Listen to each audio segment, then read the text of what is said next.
और जो लोग तोड़ना चाहते हैं वो इस मुद्दे को लेकर तोड़ना चाहते हैं कि पूरे हिंदुस्तान में एक तनाव की स्थिति पैदा हो और हिंदू मत जो है हमारे पक्ष में हो।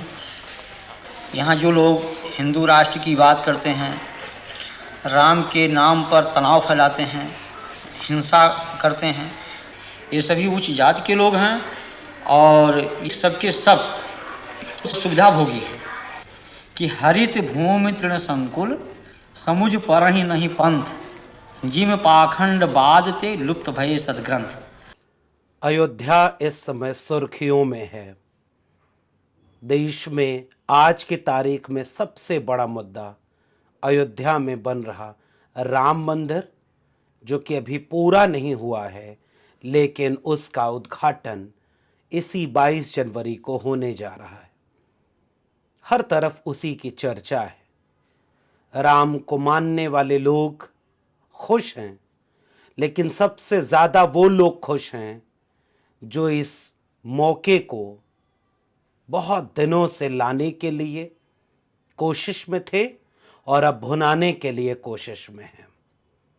राम इस देश के एक ऐसे चरित्र, ऐसे मिथक, राम इस देश का ऐसा नाम जिस पर खूब बातें होती हैं। मैं चूंकि हिंदी साहित्य का विद्यार्थी हूं, तो मैं जानता हूं कि राम के कई रूप, कई कथाएं, काफी विस्तार है। एक राम दशरथ का बेटा, एक राम है घट घट लेटा, एक राम का सकल पसारा, एक राम सब जग से न्यारा।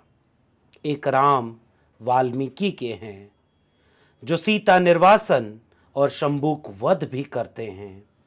एक राम तुलसी के हैं जो ये दोनों नहीं करते हैं।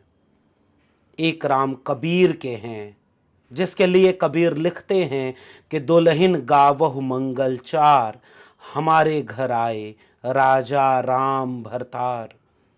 एक राम उन कथाओं के हैं जिसके लिए एके रामानुजन अपने 300 रामायण लेख में विस्तार से बताते हैं कि उनके कई रूप हैं, अलग अलग रूप हैं। मगर आज जिस राम की चर्चा होती है वो तुलसी की रामचरितमानस के प्रमुख और सबसे नायक पात्र राम हैं। आपके आसपास जिस राम का रूप दिखता है और जिसे जय श्री राम के नाम के साथ आपके सामने रील्स में, टेलीविजन चैनल पर हर जगह दिखाया जाता है, वो राम तुलसी के राम होने के बावजूद पूरी तरह से तुलसी के राम नहीं है। क्योंकि तुलसी के राम को केवल एक बार क्रोध आया जब समुद्र उन्हें रास्ता नहीं दे रहा था। तब वो बोलते हैं कि विनय न मानत जलधि जड, गए 3 दिन बीत, बोले राम सकोप तब, भय बिन होय न प्रीत। बाकी राम को कभी क्रोध नहीं आया। राम विनम्र थे। राम शबरी के जूठे बेर खाते थे। राम केवट को गले लगाते थे, जो तुलसी के राम हैं। तुलसी के राम उन सारी मिथकों को तोड़ते हैं जो आज राम के ऊपर आरोपित कर दिए गए। राम विनम्र थे। इस देश में शायद अब इस बात पर चर्चा नहीं होगी कि राम इस देश के सबसे बड़े देवता कैसे और कब बने। क्या वाकई इस देश में सबसे ज्यादा मंदिर राम के हैं या कोई और के? शिव का रूप क्या है? राम से ज्यादा तो इस देश में हनुमान के मंदिर मिलते हैं। अब यह बहस शायद अब नहीं होगी इस देश में, या इसका स्पेस कम होता जा रहा है कि 1948-49 के बीच अचानक मस्जिद के बीच आधी रात को मूर्तियां कैसे प्रकट हो गईं। उस समय के डीएम की क्या भूमिका थी? ताला कैसे तोड़ा? कार सेवा के नाम पर क्या क्या हुआ? आज लोग कहते हैं कि जो राम मंदिर के उद्घाटन कार्यक्रम में नहीं जा रहा वो सनातन विरोधी है। इसका मतलब इस तर्क को अगर पीछे ले जाएं तो जो कार सेवा में नहीं शामिल हुआ वो सनातन विरोधी है। इस पूरी प्रक्रिया की राजनीति अगर आप बारीकी से समझते हैं तो धर्म और राजनीति के बीच फर्क आप कर पा रहे होंगे। सतगुरु कबीर लिखते हैं कि मोको कहाँ ढूंढे रे बंदे, मैं तो तेरे पास में। ना मैं मंदिर, ना मैं मस्जिद, ना काबे कैलाश में, ना मैं जप में, ना मैं तप में, ना मैं व्रत उपवास में, खोजी हो तो तुरते मिली हो पल भर की तलाश में। कहें कबीर सुनो भाई साधो, मैं तो हूं विश्वास में। वक्त बदल गया, गीता प्रेस आया जिसने बहुत सस्ते दर पर घर घर धर्म का प्रचार किया। अखंड रामायण का पाठ लाउड स्पीकर लगाकर शुरू हो गया और देखते देखते राम आस्था और विश्वास से आगे बढ़कर एक राजनीति के सबसे बड़े चेहरे बन गए। जय श्री राम उस देश में एक नारा बन गया जिस देश में राम राम, जय राम और सीताराम के नारे अभिवादन में कुछ लोग लगाया करते थे। अब भाषा पर गौर करिए, लोग जब ये कहें कि पूरा देश अभिवादन में राम राम ही बोलता था, तो यह भी सच नहीं है। दक्षिण भारत में नहीं बोला जाता, कोई सीताराम कोई जयराम बोलता था। यानी इसी तरह से यह भी सच है कि हर घर में रामचरितमानस का पाठ नहीं होता, हर घर के सबसे प्रमुख देवता राम नहीं है। इस देश में कबीर को भी मानने वाले लोग हुए, बुद्ध को मानने वाले लोग हैं, इस देश में नास्तिक लोग भी हैं, मगर आज वक्त बदल चुका है, अब इन पर कोई बात नहीं होती। मैं बात कर रहा हूं तो लोग मुझसे भी नाराज होंगे, मगर हम कलम और किताब वाले लोग आपसे कुछ बातें तो कहेंगे। भले ही इस सियासत को आप न समझ पाए, मगर उस सियासत पर टिप्पणी जरूर करेंगे। सियासत और धर्म में फर्क है, इसीलिए आज आपको इतिहास में ले जाने का मेरा मन है। जब चारों तरफ इस बात से भी लोग अब आहत होना बंद कर दिए हों और नारा लगा दें कि जो राम को लाए हैं हम उनको लाएंगे। राम को कौन लाया? कौन लाया राम को और आप किन्हें लाएंगे? उस फोटो से आपकी भावना आहत नहीं हुई जिसमें राम एक छोटे से बालक के रूप में दिखाए गए हैं, जिनकी उंगली पकड़ के एक बड़ा सा राजनेता मंदिर की तरफ ले जा रहा है। राम तो दिल में थे ना आपके। ठीक है, मंदिर बन रहा है। इस देश का संविधान हर धर्म के मानने वाले लोगों को उनका इबादत घर और उनका धर्म का अभ्यास करने की छूट देता है।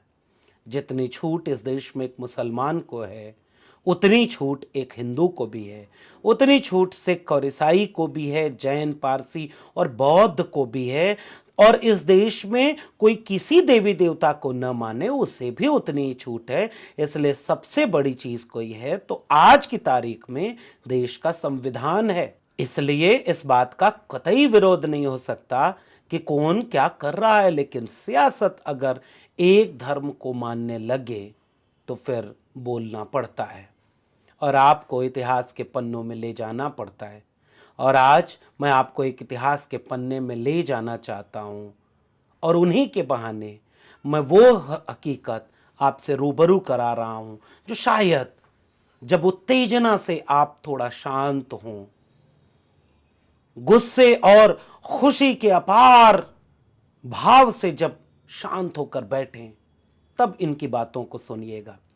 मैं आगे एक किस्सा सुनाने जा रहा हूं एक ऐसे महंत का जिसे कोर्ट ने राम मंदिर का पुजारी नियुक्त किया था।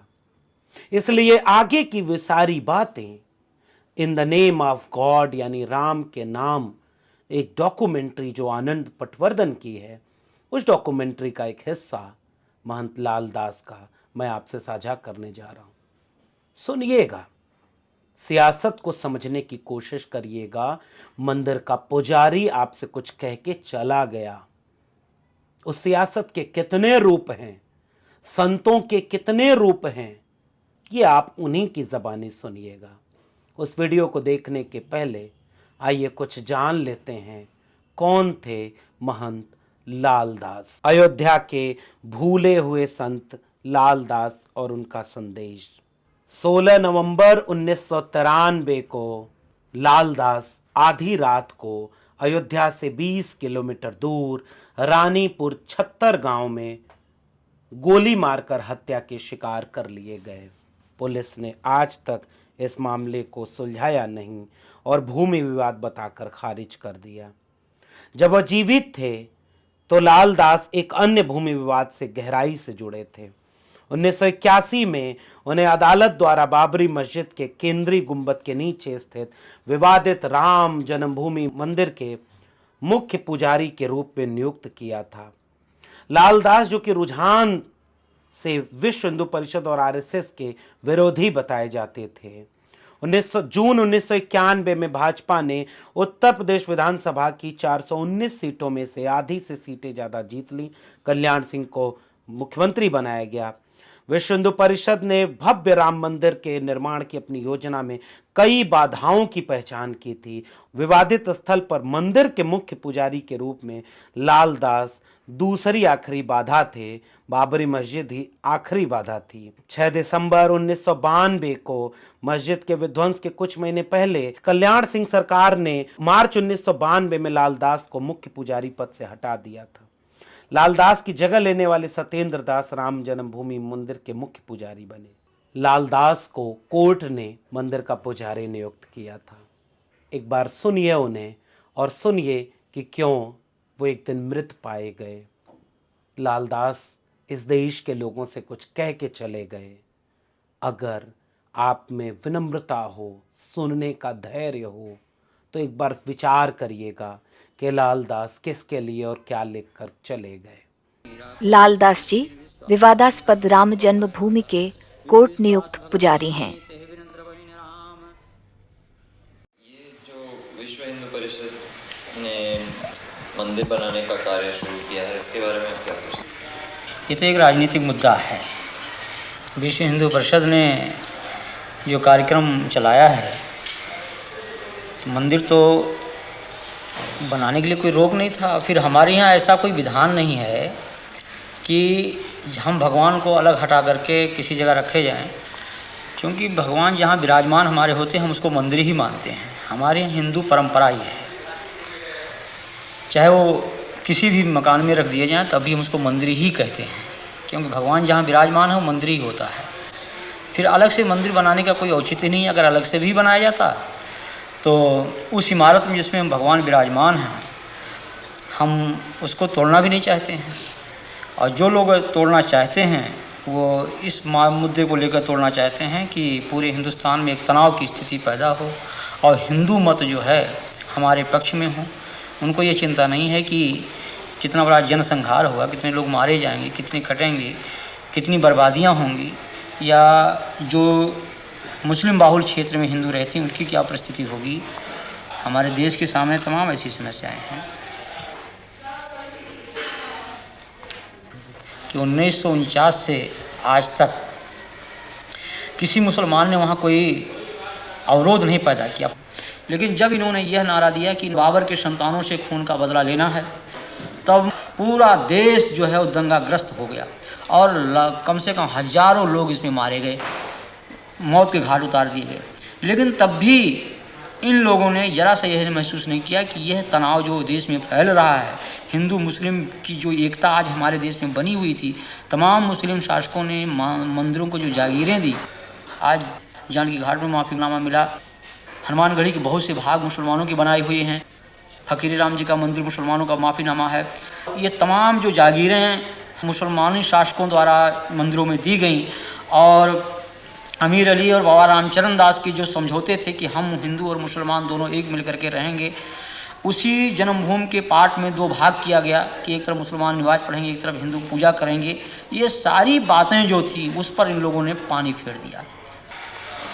आज तक जो पूरे हिंदुस्तान के अंदर में इस तरह से दंगे फैलाए गए, ये मात्र एक सांप्रदायिकता का दंगा कुर्सी और पैसे के लिए फैलाए गए, न कि ये राम जन्मभूमि के। मैं तो ये कहना चाहता हूँ, मैं राम जन्मभूमि मंदिर का पुजारी हूँ। मैं बिल्कुल सत्य कह रहा हूँ आपसे कि आज तक विश्व हिंदू परिषद के लोगों ने वहाँ पर एक माला भी नहीं चढ़ाया, भगवान की पूजा अर्चना तक उन लोगों ने नहीं करवाया वहाँ पर। और बल्कि उन्होंने व्यवधान डाला। हमने हाई कोर्ट में रिट दायर किया और रिट दायर करके तब वहाँ की भोग व्यवस्था चालू करवाया।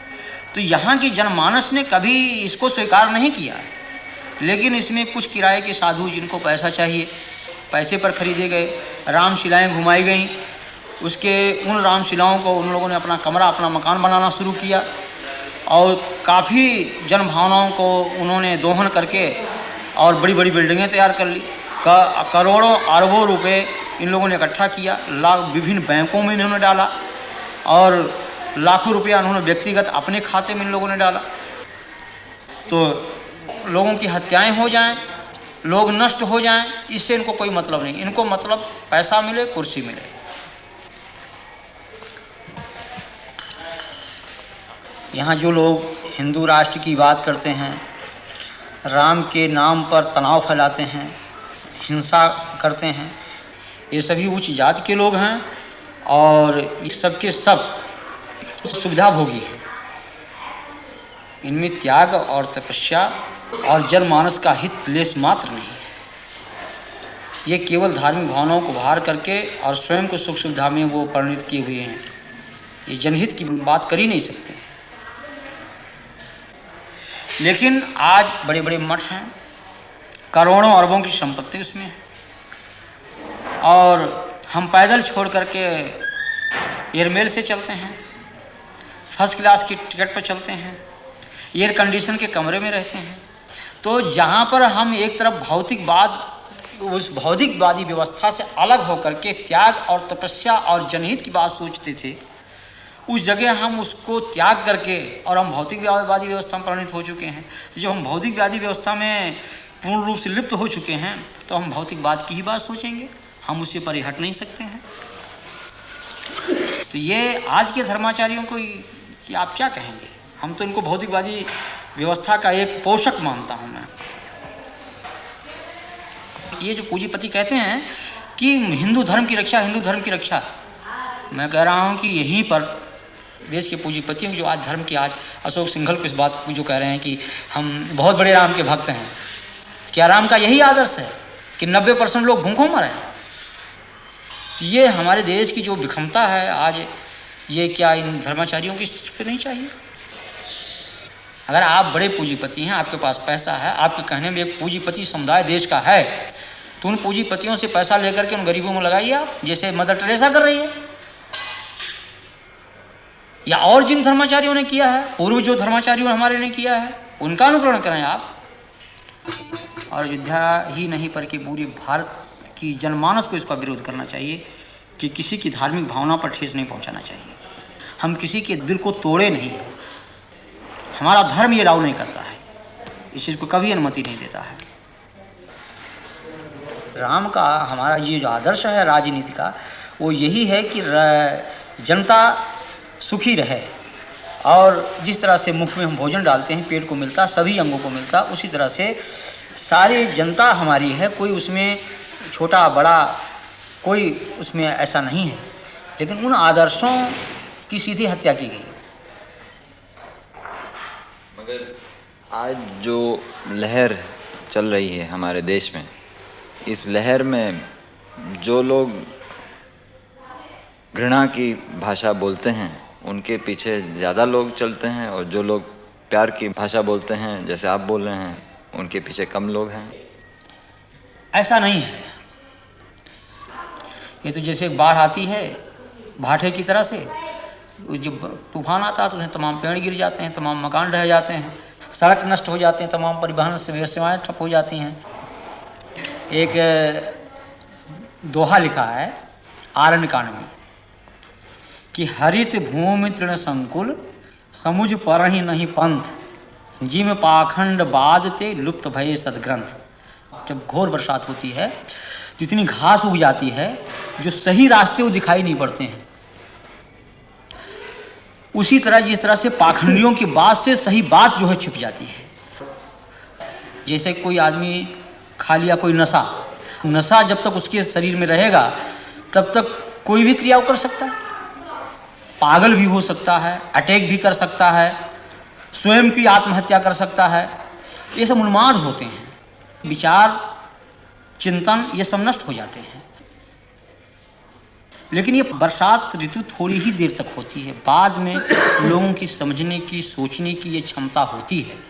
तो आज जो कुछ लोगों में इस तरह की बातें हैं, ये एक उन्माद है और जब लोगों को असलियत सामने आ जाएगी, जब लोग जान जाएंगे कि हाँ ये बात गलत कही गई, हम लोगों को गुमराह किया गया, तो अपने ही लोग उसका बहिष्कार कर देंगे। मैं बहुत दुख महसूस करता हूँ, तब भी मैं अपने को उतना ही संयम, उतना ही धैर्य में अपना बना रखा हूँ। तूफान है, लेकिन उस तूफान से हम उसे विचलित नहीं होना चाहिए। ये भाटे की तरह से आया और गया।